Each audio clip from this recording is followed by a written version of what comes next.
Hello friends, welcome to learn positive. நான் உங்கள் பிரதீப் குமார். நம்ம சேனலில் பார்த்துட்டு இருந்தீங்கன்னா லைக் பண்ணுங்கள், ஷேர் பண்ணுங்கள், கமெண்ட் பண்ணுங்கள், சப்ஸ்கிரைப் பண்ணுங்கள், மறக்காமல் பெல் ஐக்கானை கிளிக் பண்ணிக்கோங்க. ஸோ இன்றைக்கி பார்க்க போகிற subject strength of material unit 2 stress, simple stress and strain, part 3. என்னோடய ப்ரீவியஸ் வீடியோலாம் பார்க்க விருப்பப்பட்டீங்கன்னா மேலே இருக்க ஐ பட்டனை கிளிக் பண்ணுங்கள். என்னோடய வீடியோ ப்ளேலிஸ்ட்லாம் வரும். மற்ற சப்ஜெக்ட்லாம் நீங்கள் பார்க்கணுன்னு விருப்பப்பட்டீங்கன்னா என்னோடய சேனலை விசிட் பண்ணுங்கள். எல்லா வீடியோஸையும் பார்த்துட்டு மறக்காமல் சப்ஸ்கிரைப் பண்ணிக்கோங்க. ஸோ இன்றைக்கி பார்க்க போகிறது லோடு. ஃபஸ்ட்டு ஸோ லோடு அப்படின்னா என்ன அப்படின்னு பார்த்தீங்கன்னா, இது ஒரு எக்ஸ்டர்னல் ஃபோர்ஸ். ஸோ ஒரு பாடி மேலே ஒரு எக்ஸ்டர்னல் ஃபோர்ஸ் ஆக்ட் ஆகுதுன்னா அதுக்கு பேர் வந்து லோடுன்னு சொல்லுவாங்க. இதுக்கு எக்ஸாம்பிளுக்கு பார்த்தீங்கன்னா, ஒரு பாக்ஸர் வந்து ஒரு பஞ்சிங் பேக்கில் வந்து கிக் பண்ணுறாருன்னு வச்சுக்கோங்க. கிக் பண்ணும்போது அவர் கொடுக்குற ப்ரெஷர் இருக்குது பார்த்தீங்களா, அதுதான் வந்து லோடு. சடனாக வந்து அந்த பேக் மேலே கொடுக்குற எக்ஸ்டர்னல் ஃபோர்ஸ், அதை தான் வந்து என்ன சொல்லுவாங்கன்னா லோடு அப்படின்னு சொல்லுவாங்க. ஸோ இந்த லோடு கொடுக்குறதுனால அந்த பாடியில் ஒரு விதமான டிஃப்ரென்ஸ் ஏற்படும். ஓகேங்களா? ஸோ அது என்னன்னு பார்த்தீங்கன்னா ஸ்ட்ரெஸ். ஸோ அடுத்தது தான் பார்க்க போகிறது வந்து ஸ்ட்ரெஸ். இப்போ பார்த்தீங்கன்னா எக்ஸாம்பிளுக்கு நான் இங்கே வந்து ஒரு பலூன் கொடுத்துருக்கேன். இப்போ இந்த பலூன் பார்த்தீங்கன்னா நம்ம பலூன் வந்து ஊதும்போது அதோட ப்ரெஷர்னால், அதாவது நான் கொடுக்குற ஏர் தான் வந்து இப்போ லோடு. அந்த லோடுனால என்ன ஆகுதுன்னா, அந்த ப்ரெஷரில் அந்த பலூனோட சைஸ் வந்து இன்க்ரீஸ் ஆகுது. அப்போ அந்த பலூனை அது ஸ்ட்ரெஸ் பண்ணுது. ஸோ அதோட நிலையிலேருந்து மாறுறதுக்கு ஸ்ட்ரெஸ் பண்ணும்போது அதுதான் ஸ்ட்ரெஸ்ன்னு சொல்லுவோம். இப்போ நார்மலாக இப்போ நான் சொன்னேன் இல்லையா, ஒரு பாக்ஸர் வந்து ஒரு கிக் கொடுக்குறாரு அப்படின்ற மாதிரி. ஸோ அது மாதிரி ஒருத்தரோட ஃபேஸில் வந்து ஒரு பாக்ஸர் கிக் கொடுக்குறாரு. அப்போ அவர் கொடுத்த லோடுனால், அந்த ப்ரெஷர்னால் ஏற்பட்ட அந்த மாற்றம் பார்த்திங்களா, அந்த ப்ரெஷர் வருது பார்த்திங்கன்னா நம்ம பாடி மேலே ஏற்படுற ப்ரெஷர், அதுதான் வந்து ஸ்ட்ரெஸ் அப்படின்னு சொல்லுவோம். நிறைய பேர் சாதாரணமாக உட்காந்து யோசிச்சுட்டு இருக்கும்போது ரொம்ப ஸ்ட்ரெஸ்ஸாக இருக்குது, எனக்கு ரொம்ப மைண்ட் ப்ரெஷராக இருக்குதுன்னு சொல்லுவாங்க பார்த்திங்களா. இதெல்லாம் ஒரு காரணம் என்னென்னா, அந்த மன அழுத்தம், அந்த அழுத்தம் வந்து உடம்புல உள்பக்கமாக இருந்தாலும் சரி வெளிப்பக்கமாக இருந்தாலும் சரி ஏற்பட்டுச்சுன்னா அதுக்கு பேர் தான் ஸ்ட்ரெஸ் அப்படின்னு சொல்லுவாங்க. இந்த ஸ்ட்ரெஸ்ஸுக்கான ஃபார்முலா பார்த்திங்கன்னா லோடு பை ஏரியா. அதாவது எப்படின்னா, ஒரு குறிப்பிட்ட ஏரியாவில் ஏற்படுற லோடு, அதுதான் வந்து ஸ்ட்ரெஸ் அப்படின்னு சொல்லுவோம். ஸோ இந்த ஸ்ட்ரெஸ்னால் என்ன ஏற்படுது அப்படின்னு பார்த்தீங்கன்னா ஸ்ட்ரெயின். ஸோ அடுத்து நம்ம பார்க்க போகிறது அதுதான் ஸ்ட்ரெயின்.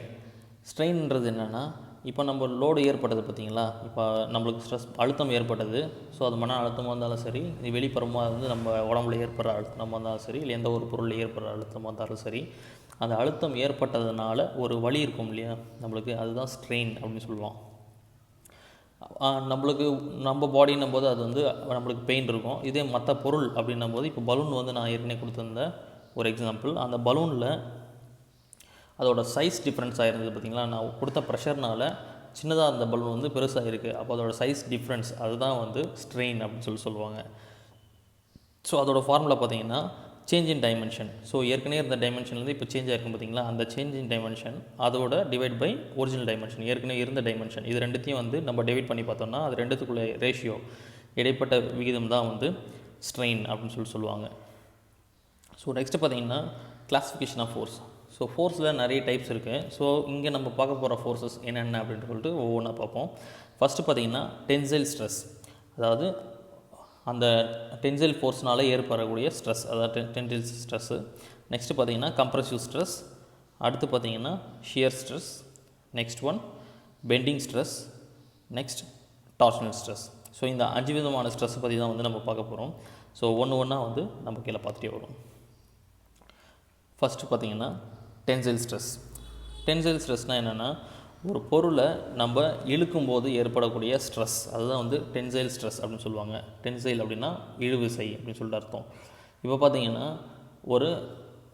இப்போ ஒரு ராட் இருக்குது. அந்த ராடை வந்து இந்த மிஷினில் வந்து ஃபிக்ஸ் பண்ணி மேலே ஒரு கிரிப்பர், கீழே ஒரு கிரிப்பர், மேலே ஒரு கிரிப்பர்னு சொல்லிட்டு ஃபிக்ஸ் பண்ணி அந்த ராடை வந்து நான் வந்து இழுக்கும்போது பார்த்திங்கன்னா அந்த ராடோட சைஸ் வந்து சென்டராக எந்த இடத்துல உடைய போதோ அந்த இடத்துல பார்த்திங்கன்னா ஒரு நெக் மாதிரி ஃபார்ம் ஆகும். அதாவது சைஸ் வந்து குறையும், லென்த் இன்க்ரீஸ் ஆகும். ஸோ அதோட பிரெத்து குறைஞ்சி லென்த் இன்க்ரீஸ் ஆகும். ஸோ இது மாதிரி ஆகிட்டு அந்த பொருள் மாறுச்சுன்னா அதுதான் வந்து டென்சைல் ஸ்ட்ரெஸ் அப்படின்னு சொல்லுவாங்க. இப்போ எப்போவுமே நான் சொன்னேன், அதுக்கான ஃபார்முலா வந்து பார்த்திங்கன்னா ஆக்சியல் புல், அதாவது நம்ம இழுக்கிற அந்த சென்டர் பாயிண்ட்டை பிடிச்சி அந்த இழுக்கிறப்ப அந்த புல்லும் அதோட கிராஸ் செக்ஷனல் ஏரியா எவ்வளோ மாறுச்சு அப்படின்றத பொறுத்தும் தான் இந்த டென்சைல் ஸ்ட்ரெஸ் வந்து அதோட வேல்யூ வந்து கால்குலேட் பண்ண முடியும்.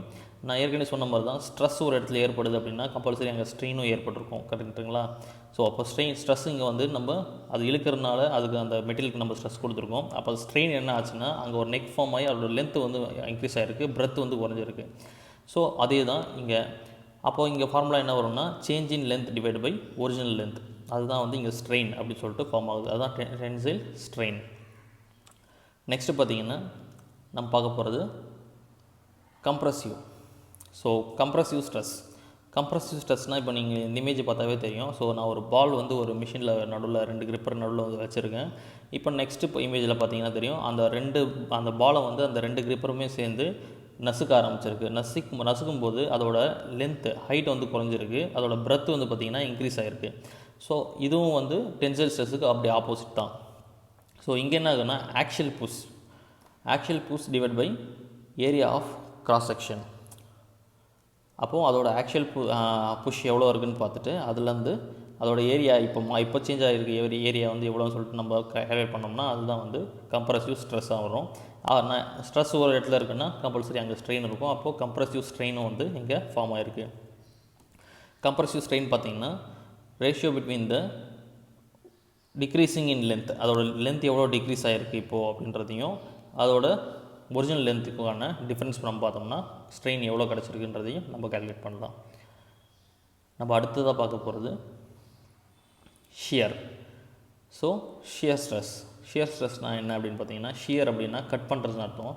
ஸோ ஒரு பொருளை உடையிற அளவுக்கு நம்ம பண்ணுற விஷயங்கள் தான் வந்து ஷியர் அப்படின்னு சொல்லுவாங்க. அதன் மூலமாக ஏற்படுற ஸ்ட்ரெஸ் அப்படின்னா பார்த்திங்கன்னா ஒரு ஆக்ஷுவல் புல்னாலேயோ இல்லை ஆக்ஷுவல் புஷ்னாலேயோ ஏற்படக்கூடிய ஒரு விஷயந்தான். இப்போது நம்ம ஏற்கனவே டென்சைல் பார்த்துருந்தோம். டென்சைல் நான் மேலே கொடுத்துருக்குறது வந்து டென்சைல் தான். இப்போ நான் என்ன சொல்கிறேன்னா அந்த 2 கிரிப்பரில் பிடிச்சி அந்த மெட்டீரியலை இழுத்துட்ருக்கோம்.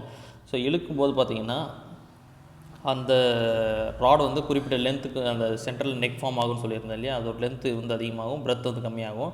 ஒரு ஸ்டேஜுக்கு மேலே அந்த ராட்னால் அந்த ஸ்ட்ரெஸ்ஸை தாங்க முடியாமனாங்கன்னா பிரேக் ஆகிடும். ஸோ இது மாதிரி பிரேக் ஆகிறது தான் வந்து ஷியர் ஸ்ட்ரெஸ் அப்படின்னு சொல்லுவாங்க. ஸோ இங்கே ராடு கொடுத்துருக்கேன். ஒரு கீழே இருக்க ராடுக்கு லென்த்து பாருங்கள், மேலே இருக்க ராடு லென்த்து பாருங்கள். இது சேம் ராடு தான், இது டிஃப்ரெண்ட் கிடையாது. ஸோ இந்த ராடோட லென்த்து வந்து இன்க்ரீஸ் ஆகிருக்கு.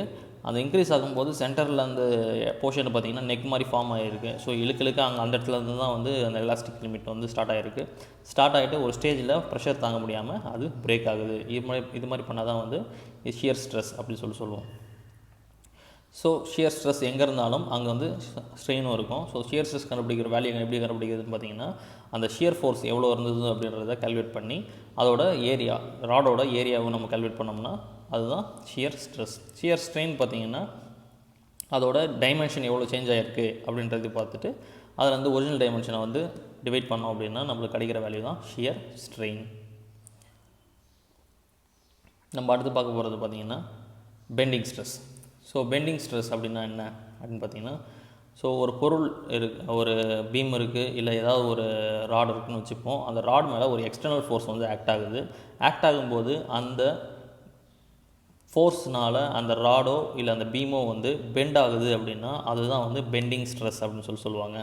ஸோ இப்படி பெண்டிங் ஸ்ட்ரெஸ் வந்து ஒரு ஸ்டேஜுக்கு மேலே அந்த ஃபோர்ஸ் அதிகமாக கொடுத்துட்டே போனோம்னா அது ஷியர் ஃபோர்ஸாக மாறதுக்கான வாய்ப்புகளும் இருக்குது. ஒரு ஸ்டேஜுக்கு மேலே உடஞ்சிடும். இப்போ எக்ஸாம்பிளுக்கு ஒரு பிளாஸ்டிக் சேர் இருக்குது. பிளாஸ்டிக் சேர் வந்து ஒரு 80 கிலோ தாங்கக்கூடிய அளவுக்கு இருக்குது அப்படின்னு பார்ப்போம். அப்போ அந்த சேர் மேலே வந்து ஒரு 90 kg பர்சன் வந்து உட்காடுறாங்க. அப்போ லைட்டாக அந்த சேர் வந்து பெண்ட் ஆகும். நெக்ஸ்ட்டு பார்த்திங்கன்னா ஒரு 100 kg அது மாதிரி 120 kg இப்படி இன்க்ரீஸ் ஆகிட்டே இருக்கும்போது அதோட பெண்டிங் எஃபிஷியன்சி வந்து ஜாஸ்தி ஆகிட்டே போகும். எப்போ வந்து அது அல்டிமேட் லோடை வந்து ரீச் பண்ணுதோ அந்த டைமு பிரேக் ஆகிடும். ஸோ இப்படி தான் வந்து பெண்டிங் ஸ்ட்ரெஸ் வந்து இங்கே ஏற்படுது. ஸோ இதை டிஃப்ளெக்ஷன் ஆஃப் பீம்னு சொல்லுவாங்க. நெக்ஸ்ட்டு பார்த்திங்கன்னா நம்ம பார்க்க போகிறது டார்ஷனல். ஸோ டார்ஷன் அப்படின்னாவே முறுக்கு விசை அப்படின்னு சொல்லிட்டு அர்த்தம். ஸோ ஒரு பொருளை நம்ம திருகு விசை இல்லை முறுக்கு விசை அப்படின்னு சொல்லுவாங்க. ஸோ ஒரு திருகு விசை ஒரு பொருளில் ஏற்பட்டுச்சுன்னா அது மூலமாக நடக்கிற ப்ரெஷர், ஸ்ட்ரெஸ் அண்ட் ஸ்ட்ரெயின் அதுதான் வந்து சொல்கிறது தான் டார்ஷனல் ஸ்ட்ரெஸ் அப்படின்னு சொல்லுவோம். இப்போ நான் இங்கே வந்து ஒரு ஸ்கொயர் ராடு வந்து நான் உங்களுக்கு கொடுத்துருக்கேன். அந்த ஸ்கொயர் ராடை என்ன பண்ணுறேன்னா ஒரு கிரிப்பர் 2 பக்கம் கிரிப்பரில் வந்து ஃபிக்ஸ் பண்ணிவிட்டு அதை ட்விஸ்ட் பண்ணுறேன். ஏதாவது ஒரு பக்கம் வந்து ட்விஸ்ட் பண்ணுறேன், ஒரு பக்கம் ஸ்டாண்டர்டாக பிடிச்சிட்ருக்கேன். அப்போ அது திருகும்போது என்ன ஆகுதுன்னா அந்த ஸ்கொயர் ராட் நம்மளுக்கு ட்ரில் பிட் மாதிரியான போர்ஷன் தெரியுது. ஸ்கொயராக இருக்குது அப்படி தருது. ரவுண்டாக இருந்ததுன்னா உங்களுக்கு வித்தியாசம் தெரிஞ்சிருக்கும். அதில் ஸோ ரவுண்டில் அந்த அளவுக்கு நேரில் பார்த்தா தான் வித்தியாசம் தெரியுதுனால இங்கே ஒரு ஸ்கொயர் ராடை வந்து இமேஜின் பண்ணி கொடுத்துருக்கேன் டயக்ராமில். ஸோ இப்போ பார்த்தீங்கன்னா நான் அந்த ஒரு ஃபோர்ஸ் வந்து லெஃப்ட் டு ரைட் வந்து கொடுத்துருக்கேன். அதனால் அந்த ராட் ட்விஸ்ட் ஆகுது. நான் கீழே க்ரிப்பாக பிடிச்சிட்டு இருக்கனால கீழ் பக்கம் வந்து ட்விஸ்ட் ஆகலை, மேல் பக்கம் மட்டும் ட்விஸ்ட் ஆகுது. அப்போ ட்விஸ்ட் ஆகும்போது அந்த ராட் எந்த அளவுக்கு திரும்பி இருக்குன்னு பாருங்கள். ஸோ இது மாதிரியான ட்விஸ்டிங் மூமெண்ட் ஒரு ராடில் ஏற்பட்டுச்சுன்னா அதுக்கு தான் வந்து டார்ஷனல் ஸ்ட்ரெஸ் அப்படின்னு சொல்லிட்டு பேர்.